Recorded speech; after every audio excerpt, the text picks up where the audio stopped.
Le grand témoin, Louis Dauphren.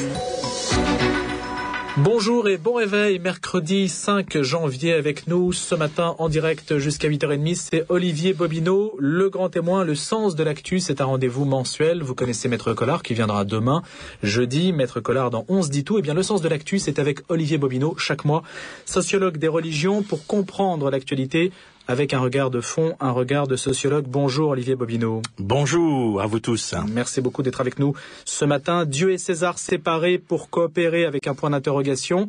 Je redis plutôt parce que j'ai oublié la virgule. Dieu et César séparés pour coopérer avec un point d'interrogation. C'est aux éditions DDB. Et puis vous avez publié également Les formes élémentaires de l'engagement aux éditions du Temps présent. On essaie de comprendre avec vous ce qui fait corps un petit peu dans la société du point de vue de la religion. Alors on va parler de la laïcité parce que vous avez proposé un secrétariat d'État à la laïcité et au culte.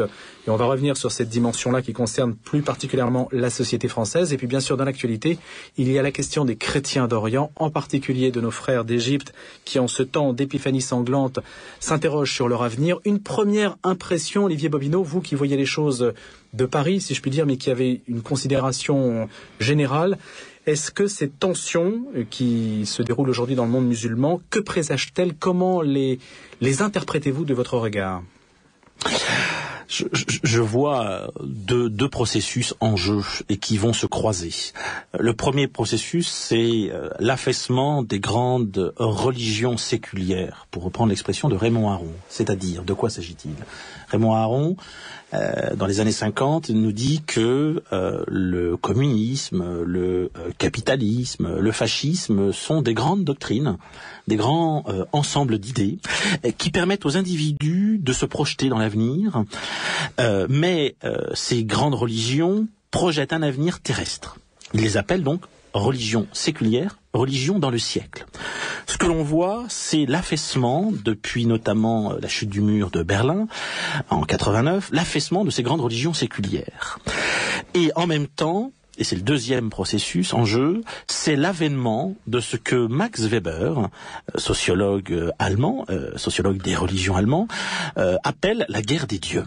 C'est-à-dire qu'il y a d'une certaine façon, non pas un retour des religions, mais un retour des querelles des dieux, des querelles des convictions religieuses. Est-ce que ces deux réalités sont superposables? Elles sont, je crois, superposables, puisque tout groupe humain, à un moment donné, et c'est le titre de notre rendez-vous, le sens de l'actu, a un besoin de construire du sens. Or, on ne construit pas le sens tout seul, de manière isolée, on construit avec d'autres individus, on le construit avec un langage, on le construit avec une culture, avec des idées, avec des références. Et là-dessus, clairement, durant la modernité, les grandes références, c'était les grandes religions séculières, les grandes doctrines politiques, et qui a annoncé une forme de progrès.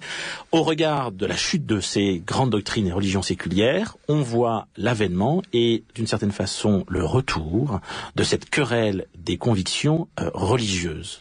Mais pour la plupart de nos contemporains, le retour du religieux à travers des événements aussi dramatiques, c'est le retour de la violence et du fanatisme. Absolument. Alors, est-ce que vous partagez ce point de vue-là? Alors, c'est ce que nous avons essayé d'écrire dans Dieu et César séparés pour coopérer, dans cet ouvrage collectif que nous avons fait avec Jean-Luc Blacard et Jean-Yves Baziou. L'idée était la suivante, c'était de dire il y a violence, et il y a violence dès lors qu'il n'y a pas de procédure de communication commune. Dès lors qu'il n'y a plus la capacité à échanger les uns et les autres autour d'un cadre commun. Évidemment, en France, le cadre commun, c'est la laïcité, et j'y reviendrai.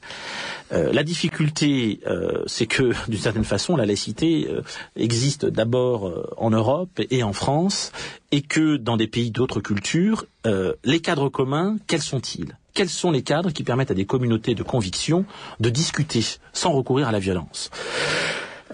Ils peuvent être issus à la fois de la culture, en l'occurrence là on parle de la culture arabe, ou de référents spirituels et religieux musulmans.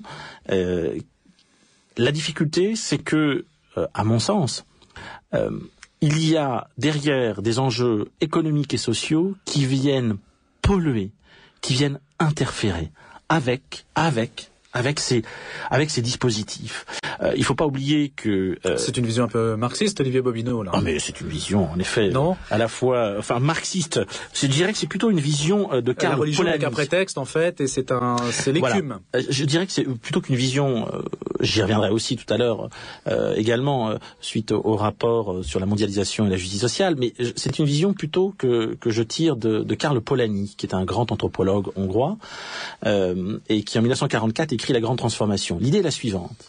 L'idée, c'est que derrière les échanges économiques et financiers se cache une dislocation du lien social.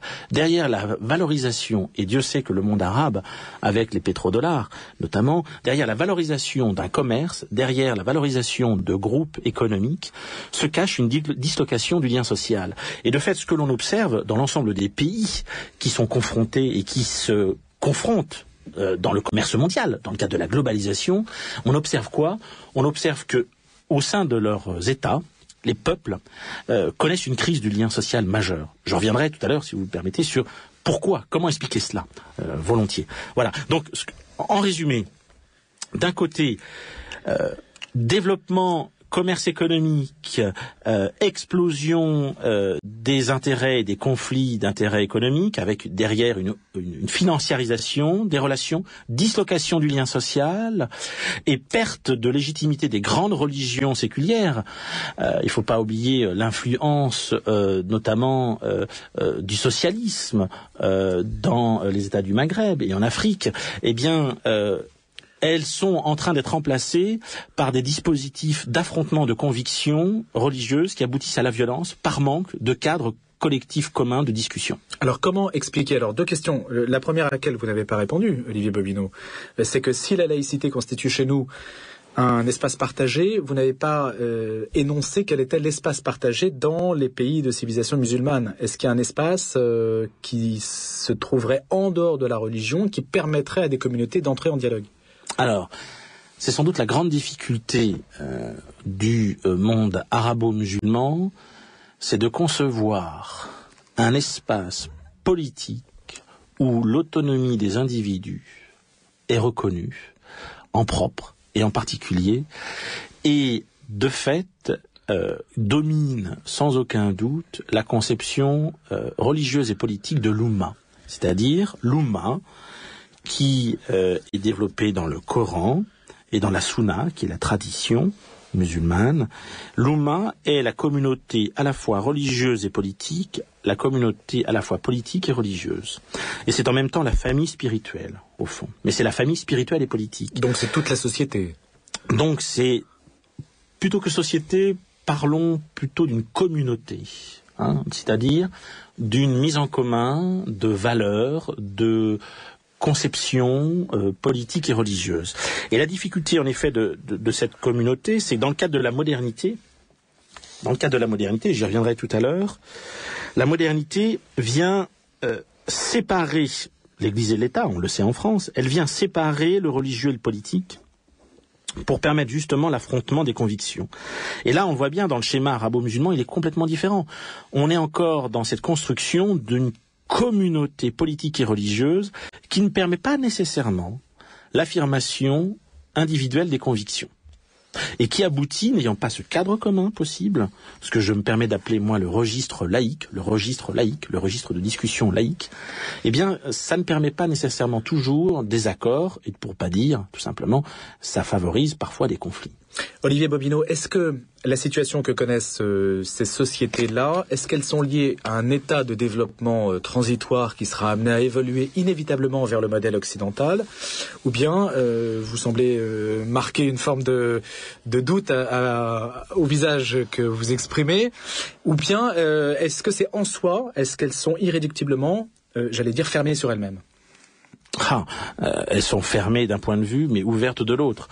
Là, c'est un vrai débat de fond qu'il faut engager avec tous les travaux de la philosophie, de la sociologie et de l'histoire religieuse. C'est un grand débat de se demander, au fond, d'où vient la démocratie et où peut se vivre la démocratie. Une des grandes thèses, il y a deux grandes thèses pour dire si oui ou non la démocratie peut se vivre finalement uniquement en Europe ou dans les pays occidentaux, bref, marquée par le christianisme, ou peut-elle se vivre également dans d'autres pays? Il y a deux grandes thèses. Il y a une thèse qui dit non, et l'autre qui dit oui. Une thèse qui dit non parce que elle considère que la démocratie, que l'autonomie de l'individu, que l'avènement de l'individu libre et l'avènement des individus libres et égaux entre eux est tributaire d'un terreau. Et ce terreau, c'est le christianisme. Le grand porte-parole de cette pensée en France, c'est Marcel Gauchet qui dit que le christianisme apporte l'autonomie de l'individu par le biais, et c'était notre dernière émission, par le biais de l'incarnation. L'incarnation, c'est le fait de concilier à la fois Dieu supérieur, mais en même temps Dieu-homme, et donc l'autonomie de l'homme et la reconnaissance de la dignité de l'homme à vivre par lui-même. Bien. Donc l'homme devient un petit Dieu. L'homme devient, en l'occurrence, créateur et créature. Créateur de droit et créature toujours de Dieu, mais en même temps créateur, possible. Donc alors, ça, c'est la première thèse qui dit. Première thèse. C'est uniquement dans le terreau chrétien que c'est possible, et vous le voyez, nous sommes dans une démocratie que depuis peu, enfin, je renvoie y compris l'Église catholique au XIXe siècle, elle a condamné cette démocratie.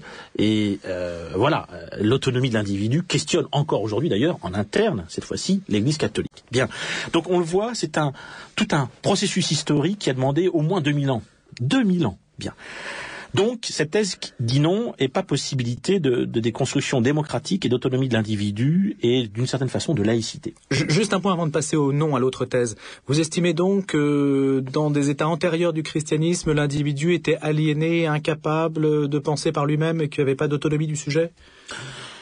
Alors, ce sont mes travaux. Je travaille actuellement sur catholicisme et pouvoir. Si vous voulez, je pense que il faut être clair. À partir du Concile de Latran IV, on est en 1215. C'est tout un processus dans l'Occident qui s'engage, qui peut être résumé par la formule la civilisation paroissiale. L'idée est la suivante.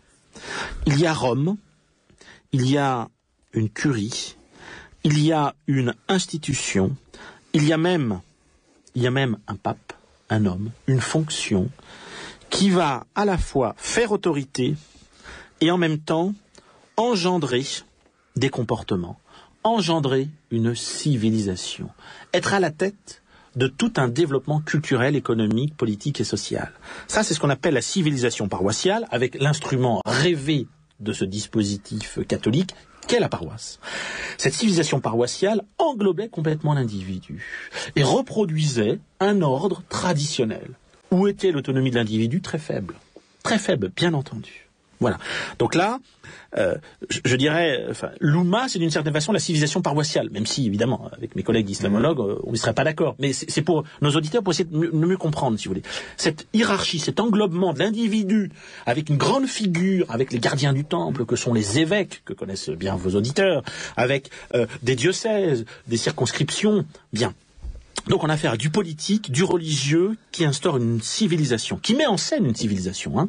Et là, bien sûr, c'est renforcé par le Concile de Trente au XVIe siècle. Ça va connaître une grande fracture, et la civilisation paroissiale prend fin au XXe siècle avec l'autonomie de l'individu, avec l'avènement de l'individu. On passe d'un monopole des valeurs de l'Église catholique à un marché des religions individuelles, clairement. Bon, ça c'est pour la thèse du non, Louis, voilà. Donc voilà. Maintenant, pour la thèse du oui. Oui, c'est possible qu'il y ait une démocratisation. Oui, c'est possible qu'il y ait une possibilité d'avènement de l'individu. La thèse est la suivante, elle est fondée sur... Donc ça, c'est la thèse opposée à Marcel Gauchet. Opposée à celle, notamment, développée par Marcel Gauchet. La première thèse, je répète en 2 secondes, Olivier Bobineau, la première thèse, Marcel Gauchet, qui dit c'est le terreau chrétien qui engendre la démocratie, l'autonomie de l'individu. La seconde thèse, c'est celle qui énonce que cela peut se produire dans d'autres sociétés.